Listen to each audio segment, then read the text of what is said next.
Alright, so we got some super early chapter 1048 spoilers, and we're finding out a few things in them. So first of all, we're finding out who showed up to Whole Cake to save Germa 66. You know, continuing the big cliffhanger from the cover story of chapter 1046. We also find out what's going on with Momonosuke and this big fire cloud lingering storyline that's been going on. Find out what's happened to Orochi, finally, maybe. And we also find out what's going on with Luffy and Kaido, you know, coming off of the end of the previous chapter with that big sequence. So let's get into it. So first of all, in the cover of this chapter, we find out that the intruders were Ichiji and Reiju. I mean, this is like Occam's Razor's outcome for this situation, right?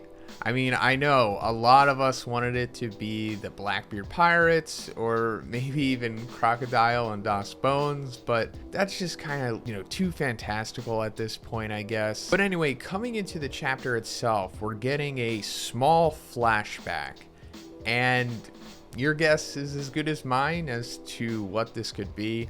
Also, keep in mind, like I said, these are the early spoilers. I'm sure in a couple days we'll get more fleshed out spoilers or a more detailed summary, hopefully. And if we do, of course, I will definitely make a follow-up video going over as much information that has been released at that point. So please subscribe if you haven't already. You know, just be on the lookout for a follow-up 1048 spoiler video. But anyway, I wouldn't expect like a Kaido flashback. I mean, it's possible, but just given the current situation and the sequences in this chapter, I don't think we're necessarily going to be getting that yet. Maybe in the next chapter we'll get something like a Kaido flashback, maybe. But considering what's happening after this, with Momonosuke trying to create the fire clouds, I'm assuming it's another Momonosuke flashback, because that's what we got in chapter 1047. As we saw that Momonosuke has like fire cloud block, because that's been like his big lingering storyline in these last, 10 chapters or so. Because we actually found out recently, as Luffy has been beating down Kaido, in Gear 5, Kaido's flame clouds that have been supporting Onigashima have been weakening because of said beating. So the only person that could really save Onigashima at this point is Momonosuke, since he has like a Vegapunk created replica of Kaido's fruit and can produce similar flame clouds to him. So therefore, he would just have to replace Kaido's flame clouds and everything is good. And then we see Onigashima going further to the flower capital. And that's the other big reason as to why Momonosuke has to support the flame clouds, not just to save everybody on Onigashima, but also pretty much all of the people of Wano, because they've all centralized into the flower capital because of the festival that's going on. A festival that was said in chapter 1047 to be coming to an end, actually. So I'm assuming that that means that this whole big sequence is probably coming to an end as well. Now, another thing about what was going on in chapter 1047 is that we saw like the alliance members discussing inside of Onigashima like what were to happen if Luffy or Kaido were to win.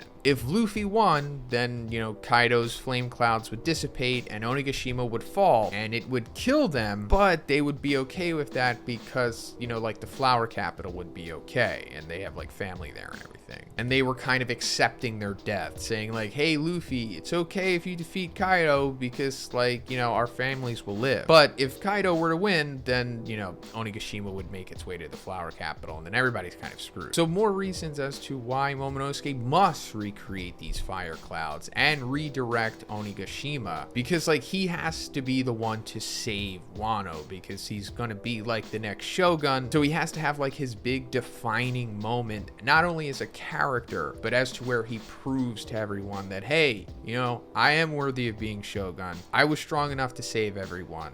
So yeah. But there's actually even another reason why Momonosuke has to move Onigashima, and it has to do with what happened at the end of the previous chapter, but we'll come to that. But we're coming to the next big set of spoilers here, and it has to do with Orochi, everybody's favorite, because it turns out that he's getting his head chopped off by Denjiro. Yeah, Denjiro is back. I could be wrong, but the last time that we saw him was chapter 1009, like a year ago. And coincidentally in that chapter, Orochi was also getting another false death, one of his many. It's when we saw the scabbards like walking down Orochi and Fukurokuju after getting saved by that mysterious person who I guess was just Hiyori. I mean, it kind of had to be, right? Now that Hiyori has absolutely shown up in this sequence with Orochi, it only makes sense that it was her. But anyway, in this sequence, it seemed like they had lopped off all of Orochi's heads, but of course they didn't because there was one left, because we saw him transform in the previous chapter despite being on fire. And he's like, I'm gonna take you down with me, Hiyori. And then we were like, okay, so who's gonna save her? And it's Denjiro. And that begs the question of like,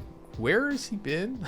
What has he been doing? Maybe they'll tell us. I don't know. I guess it kind of makes sense that Denjiro would be the one to do the deed here because, you know, he originally was the one who protected Hiyori, and he was like a Odin sleeper agent for Orochi for like 20 years. But is this finally the end of Orochi? I mean, it kind of has to be, right? There's no real outs left. And like I said, considering that the festival is coming to an end and the whole Onigashima stuff, and this seemingly has to be the end of the arc, I really hope that Orochi is dead at this point, because if he's not and he comes back again after this, that's like pretty sus writing from Oda. I'm sure I'm not the only one who's thinking that like he's overstayed his welcome as a character for sure. But anyway, now we're coming to the final portion here, and it says that the last page contains 3 fronts: the beheading of Orochi by Denjiro, Kaido and Luffy's clash after Momonosuke has moved Onigashima, and the Wano citizens release their lanterns into the sky. So as I said, the festival's coming to an end, and I guess that's like the big ending thing that they do. They release all the lanterns. But the big thing here, Kaido and Luffy's clash after Momonosuke has moved Onigashima. So I guess this is coming back to the ending of the previous chapter where we saw Luffy's huge fist coming from the sky down on Kaido. And leading up to this, while Luffy was in the clouds, he was like, hey Momo, I'm gonna put an end to all of this, but Onigashima is in the way, so move it. So this was the other reason as to why Momonosuke had to move the island. And judging from this, he's apparently overcoming his flame block and successfully moving it, and I guess also navigating it as well. So it's not going to fall in general, but also on the flower capital. Now, as for Kaido and Luffy clashing here, since Luffy says he's going to end it, does that mean he is? I mean, I hope so. I mean, this isn't uncommon as to how like the big One Piece, especially Luffy battles end. It's like a big clash, right? And is this going to be like Kaido trying to fight back against it, and then as he's about to lose or something, we go into his final flashback maybe, and then I don't know, like the fist eventually overcomes him and then just consumes him, and then I don't know, he goes into the water, or he goes into like the volcano mountain thing on Wano, or he goes through the capital and breaks through the tree, and then maybe that reveals something, or maybe the mountain reveals something. I'm not really sure, because this arc just like never ends. And not that like I want it to end, but I feel like we might be approaching like almost an exhaustion point with false finishes and just moments that we feel need to have some kind of conclusion to them that wind up don't having them. So this is probably that point, but the clash could be like 3 chapters long for all we know. But let me know what you think about these spoilers in the comments, guys.